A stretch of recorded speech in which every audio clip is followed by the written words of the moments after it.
नमस्कार साथियों। जैसा कि आप सभी को पता है कि अभी कुछ दिन पहले ही मैं रेलवे एनटीपीसी एग्ज़ाम के लिए मैथ का सबसे बेस्ट स्ट्रेटजी आप सभी को बताया था।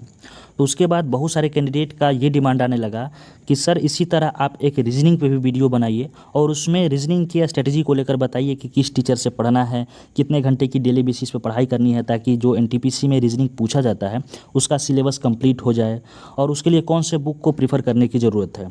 तो चलिए, परेशान होने की कोई भी ज़रूरत नहीं है। बेसिकली इस वीडियो के माध्यम से मैं आप सभी को रेलवे एनटीपीसी एग्ज़ाम में जो रीजनिंग का सेक्शन है उसका धागा पूरी तरह खोलने वाला हूं, यानी एक बेस्ट स्ट्रेटजी आपको मैं बताने वाला हूं। और यदि आप इस चीज़ को फॉलो करते हैं तो यकीन मानिए CBT 2 और CBT 1 दोनों में आप फुल मार्क्स अचीव कर सकते हैं। उसके लिए आपको चीज़ों को बारीकी से समझना होगा और वीडियो को शुरू से लेकर अंत तक देखना होगा, ठीक ना।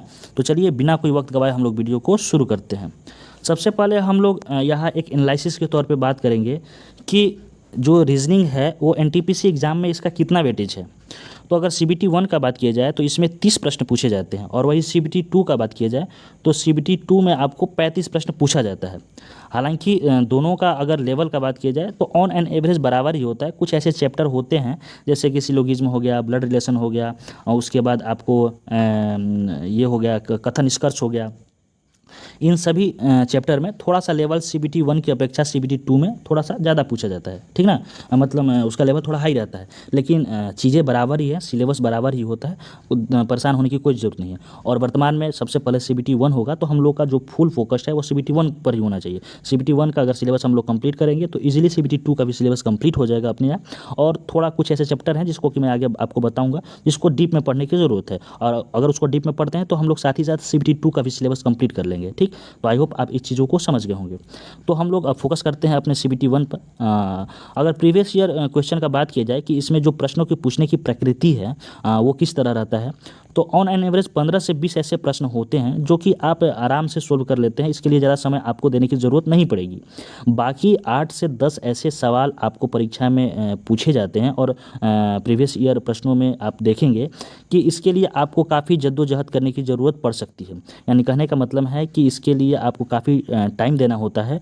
जैसे कि सिलोगिज्म का सवाल हो गया, आपको सिटिंग अरेंजमेंट के सवाल हो जाते हैं, पजल पूछे जाते हैं जो कि आपको बार बार माउस को स्क्रॉल करना पड़ सकता है, 2-3 पेज में रहता है सवाल। तो कहने का मतलब ये है कि कुछ ऐसे चैप्टर हैं जिसको आपको डीप में पढ़ना पड़ेगा, और यही चैप्टर जो है वो थोड़ा सा ज़्यादा आपको CBT 2 में पूछा जाता है, ठीक ना। बाकी मैं एक ओवरव्यू के तौर पे आगे आपको बता दिया हूँ। आगे मैं बताऊँगा कैसे क्या पढ़ना है। यह ओवरव्यू के तौर पर आप देख लीजिए कि प्रश्न जो पूछे जाते हैं उसका नेचर कैसा होता है, ठीक। चलिए अगर बात करते हैं सिलेबस के बारे में कि जो रीजनिंग सेक्शन है उसका सिलेबस क्या है, तो आप यदि नोटिफिकेशन देखेंगे तो कोई भी सेक्शन हो, जैसे मैथ हो गया, रीजनिंग हो गया, GK GS हो गया, सभी चीज़ लिखे गए हैं। अगर कुछ छूट गया है तो उसके लिए अंत में आपको ETC दिखाई दे देगा। ETC का अर्थ होता है कि इसके अलावा अगर कुछ चीज़ छूट गए हैं तो उसको भी आपको बाबू पढ़ना है। तो अगर प्रीवियस ईयर का एनालिसिस किया जाए तो मैं यहाँ पे CBT 1 और CBT 2 जो प्रीवियस ईयर्स में पूछे गए हैं, जहाँ से सवाल आपको पूछे गए हैं, उसका एनालिसिस के तौर पे मैं आपको यहाँ चैप्टर लिखा हूँ। जैसे कि एनालॉजी और सिमिलरिटी से सवाल पूछे गए हैं, ब्लड रिलेशनशिप से सवाल पूछे गए हैं, सिम्बल्स एंड नोटेशन से सवाल पूछे गए हैं, क्लासिफिकेशन से सवाल पूछे गए हैं, आपको डिस्टेंस एंड डायरेक्शन से सवाल पूछे गए हैं, schedule time date day year इससे सवाल पूछे गए हैं, सीरीज से सवाल पूछे गए हैं, कोडिंग डिकोडिंग से सवाल पूछे गए हैं, वर्ड फॉर्मेशन से सवाल पूछे गए हैं, और भी बहुत सारे चैप्टर हैं। देख लीजिए स्क्रीन पर आपको दिखाई दे रहा होगा। सिलोगिज्म हो गया, स्टेटमेंट एंड कंक्लूजन हो गया, रैंकिंग अरेंजमेंट, प्रॉब्लम सोल्व सवाल पूछा गया है, फाइंडिंग द मिसिंग नंबर से सवाल पूछा गया है, अर्थमेटिकल प्रॉब्लम से सवाल पूछा गया है, लॉजिकल ऑर्डर में वर्ड को सजाना इससे सवाल पूछा गया है, क्यूब एंड डाई से सवाल, वेन डायग्राम से, फिगर काउंटिंग से सवाल, विविध से सवाल पूछा गया है, सीरीज से सवाल पूछा गया है। और आगे बढ़ते हैं, एनालॉजी और सिमिलरिटी से सवाल पूछा गया है, ये नॉन वर्बल में आ जाएगा। क्लासिफिकेशन से सवाल हो गया, वाटर एंड मिरर इमेज से सवाल हो गया, पेपर कटिंग एंड फोल्डिंग से सवाल पूछा गया है, फिगर के रिलेटेड एम्बेडेड फिगर, डेविएशन, इस सारी चीज़ों से सवाल पूछा गया है। तो अगर बात किया जाए तो सिलेबस में जितने चीज़ें हैं लगभग सबसे सवाल पूछा गया है।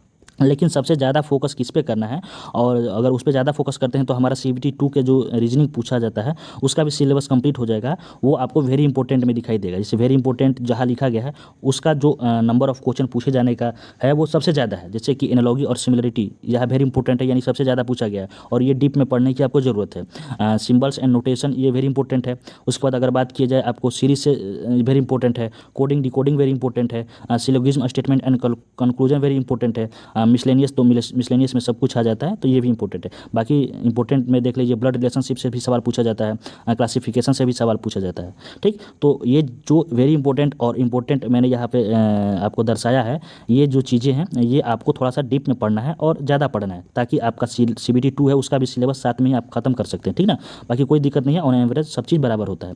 तो ये चीज़ हो गया सिलेबस के बारे में, और मैंने आपको प्रश्नों का जो नेचर है वो भी आपको बता दिया। अब आगे बात करते हैं हम लोग कि इसके लिए कौन सा स्ट्रेटेजी को फॉलो करने की ज़रूरत है। तो जैसा कि मैं आपको सभी वीडियो में बताता हूं कि मैं सभी के लिए वीडियो बनाता हूं, तो सभी के लिए वीडियो बनाता हूं, तो मैं एक बार फिर से दो टाइप का कैंडिडेट लेकर चलता हूं। एक वैसा कैंडिडेट जो पहले से पढ़ता आया है, और या फिर उसका जो रीजनिंग का जो कॉन्सेप्ट है वो क्लियर है, ठीक ना। और दूसरा ऐसा कैंडिडेट जिनका कि रीजनिंग का कॉन्सेप्ट है वो क्लियर नहीं है, या फिर हो सकता है कि वो अभी पढ़ाई शुरू किए हों। तो दो टाइप के कैंडिडेट हैं। तो दो टाइप में जो पहले टाइप के कैंडिडेट हैं, इनको क्या करना है कि इनको ज़्यादा नहीं पढ़ना है, 1 से 2 घंटे की डेली बेसिस पे रीजनिंग की पढ़ाई करनी है। और मैथ की ही तरह जो नया कैंडिडेट है या जिनका कॉन्सेप्ट क्लियर नहीं हुआ है, उनको तो भाई मेहनत करना ही पड़ेगा। उनको 2 से 3 घंटे की डेली बेसिस पर रीजनिंग के लिए पढ़ाई करनी पड़ेगी। और इसी तरह यदि आप पढ़ाई करते हैं तो फिर आप 2 से 3 महीने, ज़्यादा नहीं, 2 से 3 महीने में रीजनिंग का जो सिलेबस है, जो आपको NTPC एग्जाम में पूछा जाता है, वो इजीली आप कंप्लीट कर सकते हैं। ठीक, तो आई होप आप इस चीज़ को समझे होंगे। अब बात करते हैं कि स्ट्रेटेजी तो हो गया भाई, इतने घंटे की पढ़ाई करना है डेली बेसिस पे, लेकिन कहाँ से करना है। तो देखिए, अगर ये लड़का जो है जिनका कॉन्सेप्ट पहले से क्लियर है, इनको तो कहीं कोचिंग लेने की जरूरत नहीं है, किसी टीचर से पढ़ने की जरूरत नहीं है, कोई कोर्स लेने की जरूरत नहीं है, क्योंकि पहले से पढ़े, इनका कॉन्सेप्ट क्लियर है। तो इनको सिर्फ और सिर्फ जो भी 1 या 2 घंटा पढ़ेंगे, इनमें ये 1-2 घंटे में इनको सिर्फ और सिर्फ रिवीजन करना है, यानी क्वेश्चन को प्रैक्टिस करना है। जितने से ज़्यादा से ज़्यादा ये क्वेश्चन को प्रैक्टिस कर सकते हैं। बाकी ये जो है 2 से 3 घंटा में इनको प्रश्नों को ज़्यादा सोल्व भी करना है, साथ ही साथ किसी न किसी टीचर से पढ़ना पड़ेगा, क्योंकि बहुत सारे ऐसे कॉन्सेप्ट होते हैं जिसको कि एक बार आप पढ़ लेंगे तभी आप फर्दर उसको सोल्व कर लेंगे। तो उसके लिए मैं आपको बता दूँ, जो सोर्स है वो है आपको यूट्यूब पर फ्री में। देखिए, यूट्यूब पे मैं जो बताता हूँ वो मैं कुछ एग्जांपल के तौर पे आपको बताता हूँ। और पहले भी आपको बताया हूँ कि कोई भी एक टीचर को आपको फॉलो करना है जिसका भी आपको लैंग्वेज समझ में आए, जिससे कि आपको आसानी भाषा में चीज़ों को समझने में आसानी हो और आराम से मतलब समझ सको चीज़ों को, उसको आपको फॉलो करना है। बाकी रीजनिंग के लिए जहाँ तक मुझे लगता है कि कोई भी कोर्स खरीदने की ज़रूरत नहीं है, या फिर कोई भी कोचिंग करने की ज़रूरत नहीं है, क्योंकि चीज़ें आपको यूट्यूब में फ्री में मिल जाएंगी और बहुत सारे टीचर हैं। लेकिन अगर मैं बात करूँ तो पिछले जो एग्ज़ाम हुआ था NTPC का या फिर रेलवे का जो भी एग्ज़ाम हुआ था, उसमें मैं लड़कों को काफ़ी रिकमेंड किया था। ये दीपक सर हैं, जो कि उस समय वाईफाई स्टडी पे पढ़ाते थे, अब मुझे नहीं पता कहाँ पढ़ाते हैं। उनका मैं ये प्लेलिस्ट रिकमेंड किया था, तो काफ़ी गहन तरीक़ों से चीज़ों को क्लियर किए हैं। तो आप यहाँ से इसको पढ़ सकते हैं, इसका डिस्क्रिप्शन में भी मैं लिंक दे दूँगा, ठीक ना। बाकी और भी सारे टीचर हैं, जैसे कि ये देख लीजिए, कौन से हैं, SSC वाला के चैनल के टीचर हैं जो कि रीजनिंग पढ़ाते हैं। और भी बहुत सारे होंगे, मैं जो मिल पाया मुझे प्लेलिस्ट, वही मैं आपको यहाँ पर लगा दिया हूँ। तो कहने का अर्थ ये है, मैं कंक्लूड कर दूँ बातों को, कि किसी भी टीचर से आपको पढ़िए, जहाँ से आपको अच्छा लग रहा है पढ़ उसके लिए कोई जोर ज़बरदस्ती नहीं है, लेकिन एक ही टीचर से पढ़िए, ठीक ना। अगर फ्री का बात किया जाए तो फ्री में बहुत सारे कंटेंट आपको यूट्यूब पर अवेलेबल है। रीजनिंग के लिए फर्दर कोई भी आपको कोर्स खरीदने की कोई भी ज़रूरत नहीं है, क्योंकि चीज़ें फ्री में है, तो फ्री में आप उसको अचीव करने की मतलब उसको समझने की कोशिश कीजिए, ठीक। बाकी इसका मैं डिस्क्रिप्शन में लिंक दे दूँगा। जहाँ तक मैं बात करूँ तो कुछ कॉन्सेप्ट मेरे भी थोड़ा वीक थे रीजनिंग में, तो मैंने यही से क्लियर किया था, ठीक ना।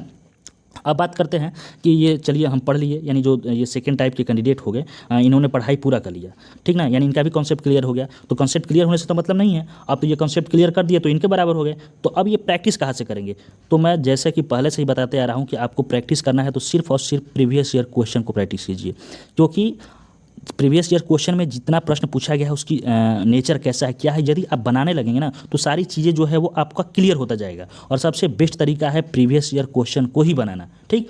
इसलिए प्रीवियस ईयर क्वेश्चन को बनाइए। अब कहाँ से बनाएंगे प्रीवियस ईयर क्वेश्चन, तो देखिए, प्रीवियस ईयर क्वेश्चन आपको बहुत सारा पब्लिकेशन है, कोई भी अगर आपका पब्लिकेशन इजीली आपको अवेलेबल हो रहा है वहाँ से बनाइए, कोई भी दिक्कत नहीं है। लेकिन सबसे ज़्यादा जो इजीली आपको अवेलेबल हो रहा है वो मैं देख रहा हूँ आजकल किरण पब्लिकेशन का, ठीक ना। किरण पब्लिकेशन का जो बुक है वो काफ़ी डिमांडिंग बुक है, सभी लड़के इसको पसंद कर रहे हैं। और ये जो है ऑफलाइन ऑनलाइन सभी जगह मिल रहा है, और दोनों लैंग्वेज में, यानी हिंदी और इंग्लिश दोनों में मिल रहा है। इसमें भी मैं आपको बताया था स्ट्रेटजी वाली वीडियो में कि आपको क्या करना है कि जो लड़के पहले से पढ़े हुए हैं उनको सिर्फ और सिर्फ प्रैक्टिस करने की ज़रूरत है। उसके लिए आप मिक्स क्वेश्चन वाला लीजिएगा रीजनिंग, जैसे कि यहाँ ये क्वेश्चन बैंक है 2018 से 2023 में रेलवे में जो एग्जाम पूछा गया है, ये हाइब्रिड मोड पे बनाया है इन्होंने किरण पब्लिकेशन ने, तो इसको ले सकते हैं। बाकी जो अभी कॉन्सेप्ट क्लियर करेंगे तो उनको चैप्टर वाइज या फिर टाइप वाइज पढ़ने की जरूरत पड़ सकती है, यानी जैसे ही वो चैप्टर खत्म करेंगे तो सोचेंगे कि वो चैप्टर पर ज़्यादा से ज़्यादा क्वेश्चन बनाएं, तो उसके लिए ये आपको परचेज कर सकते हैं, यहाँ से ले सकते हैं। ये इजीली सभी जगह अवेलेबल है, ठीक ना। मैं बहुत सारे टीचर को भी देख रहा हूँ रिकमेंड करते हुए इस बुक को, बहुत सारे स्टूडेंट को भी देख रहा हूँ। तो कहने का मतलब है कि ये चीज़ें जो अवेलेबल होता है वो सबके लिए सही रहता है, ठीक। बाकी और भी अगर आपके पास कोई ऑप्शन है तो उसको आप यूज़ कर सकते हैं, उसके लिए कोई जोर ज़बरदस्ती नहीं है। जो मुझे सही लगा मैं आपको बताया। अब सारी चीज़ें क्लियर हो गई भाई कि कहाँ से पढ़ना है, कितना पढ़ना है, किस टीचर से पढ़ना है, कौन सा बुक को प्रीफर करना है। और ये आपको एक ही बुक है, ठीक ना। मान लीजिए कि अगर एक बुक इसको आप क्लियर करते हैं, एक बुक मैंने लिखा है ना थंबनेल में, तो कोई कहेगा कि सर आप तो 4 बुक बता दिए। अरे बाबू 4 बुक नहीं है, प्रीवियस ईयर क्वेश्चन का कोई एक बुक लीजिए, इसको लगा जाते हैं 8700 क्वेश्चन, तो फर्दर अगर आगे बढ़ना चाहते हैं तो इसको लगा जाइए। तो अभी 8700 क्वेश्चन तो लगे, 8700 क्वेश्चन बहुत ज़्यादा होता है, ठीक ना। लगाते लगाते आपका एग्जाम आ जाएगा, और वैसे ही आप एक बुक को कंप्लीट करते करते आपका एग्जाम आ जाएगा, ठीक।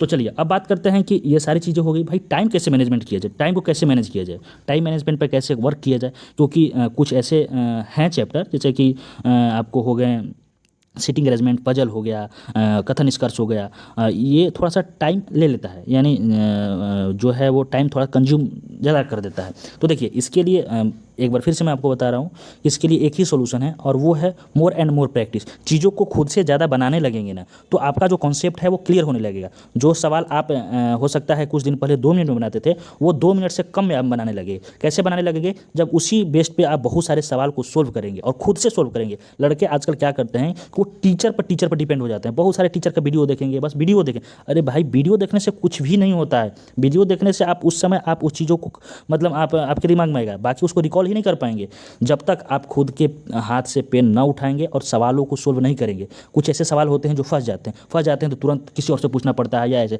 ऐसे करने की कोई भी जरूरत नहीं है, क्योंकि खुद का दिमाग लगे। और दिमाग तो है ना आपके पास, भगवान तो दिया ही है दिमाग, तो उसको लगाइए क्या कह रहा है, क्यों नहीं बन रहा है। भले वो सवाल आपको 10 मिनट में बने, लेकिन जब बन जाएगा ना तो फिर आपके दिमाग जो है वो खुल जाएगा और चीज़ें क्लियर होने लगेंगी। धीरे धीरे चीज़ों को आप क्लियर होने लगेगा तो आपको जो टाइम है वो ज़्यादा लगता था वो कम लगने लगेगा। और ये मैं पर्सनल एक्सपीरियंस के बल पर बता रहा हूँ, पर्सनल एक्सपीरियंस के बल पर। ये चीज़ें कोई नहीं बताएगा, ठीक ना। इस टीचर से पढ़ो, उस टीचर से पढ़ो, सब यही बताएगा, लेकिन पढ़ने की कहीं भी कुछ जरूरत नहीं है। एक बार आप सिलेबस को कंप्लीट कीजिए। मैं तो देखो बहुत सारे एग्जाम क्लियर किया हूँ, रेलवे का तो सब एग्जाम मैंने क्लियर किया है, और उसके अलावा बहुत सारे आपको स्टेट एग्जाम भी क्लियर किया है। मैंने सिर्फ एक ही बार पढ़ा है, मैथ भी एक ही बार पढ़ा है, रीजनिंग भी एक ही बार पढ़ा है, जीके भी एक ही बार पढ़ा है ऑफलाइन। लेकिन उसके बाद कभी मैं किसी टीचर से कोर्स खरीद कर या फिर फर्दर ऐसे पढ़ाई नहीं किया। हाँ, कोई ऐसे कॉन्सेप्ट होता है जिसको थोड़ा डीप में पढ़ने की जरूरत है तो मैं यूट्यूब पर सर्च कर लेता हूँ। तो चीज़ें एक ही बार पढ़ना है, सिलेबस को कंप्लीट करना है और बाकी खुद से मेहनत करना है। खुद से मेहनत करेंगे तो जो टाइम मैनेजमेंट का जो फंडा है, जो दिक्कत आपको कर रहा है, वो ईजिली सोल्व हो जाएगा, ठीक। तो इसका एक ही सोल्यूशन है, मोर एंड मोर प्रैक्टिस। जितना ज़्यादा से ज़्यादा आप प्रैक्टिस कर सकते हैं, ठीक ना। बाकी कोई भी आपके पास पब्लिकेशन का बुक है प्रीवियस लगा सकते हैं। बाकी मैंने आपको यहाँ पे थोड़ा सा रिकमेंड कर दिया, और ऐसा इसलिए क्योंकि ये इजीली अवेलेबल है दोनों लैंग्वेज में, और ऑफलाइन ऑनलाइन सभी जगह अवेलेबल है, ठीक। बाकी मिलते हैं नेक्स्ट वीडियो में, तब तक के लिए जय हिंद। वीडियो कैसा लगा जरूर बताइए, और भी कोई आपको डाउट है किसी भी एग्जाम को लेकर, किसी भी सब्जेक्ट को लेकर, रेलवे को ही लेकर, तो आप जरूर कमेंट कीजिएगा। मैं उसका फर्दर रिप्लाई करने का कोशिश करूंगा या फिर उस पर वीडियो बनाने का कोशिश करूंगा। आगे आप PDF के लिए आप चैनल को, ये टेलीग्राम चैनल को भी ज्वाइन कर सकते हैं, जिसका डिस्क्रिप्शन में मैं लिंक दे दिया हूँ, ठीक।